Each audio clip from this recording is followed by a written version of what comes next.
تعلیمات شرعیہ نیوز میں خوش آمدید۔ ویڈیو دیکھنے سے پہلے آپ سے درخواست ہے کہ آپ ہمارے چینل کو لائک کر کے سبسکرائب کریں اور ساتھ دیے گئے بیل آئیکن کو کلک کریں تاکہ آپ کو اسلامی معلومات سے آگاہی حاصل ہو سکے۔ آئیے چلتے ہیں اپنی ویڈیو کی جانب۔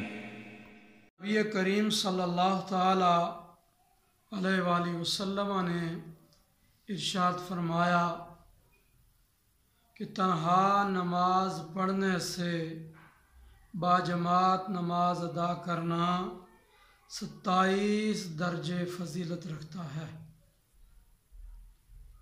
سیدنا ابو ہریرہ رضی اللہ تعالیٰ عنہ حدیث کے راوی ہیں۔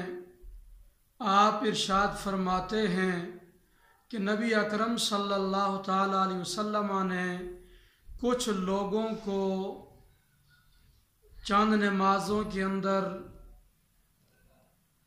باجماعت نہ پایا تو آپ علیہ السلام نے ارشاد فرمایا کہ میرا جی چاہتا ہے کہ میں یہاں کسی کو حکم دوں اور وہ نماز پڑھائے، اور جو لوگ یہاں مسجد میں جماعت کے اندر شامل نہیں، میں ان کے گھروں میں جا کر ان کو اور ان کے گھروں کو جلا کر راکھ کر دوں۔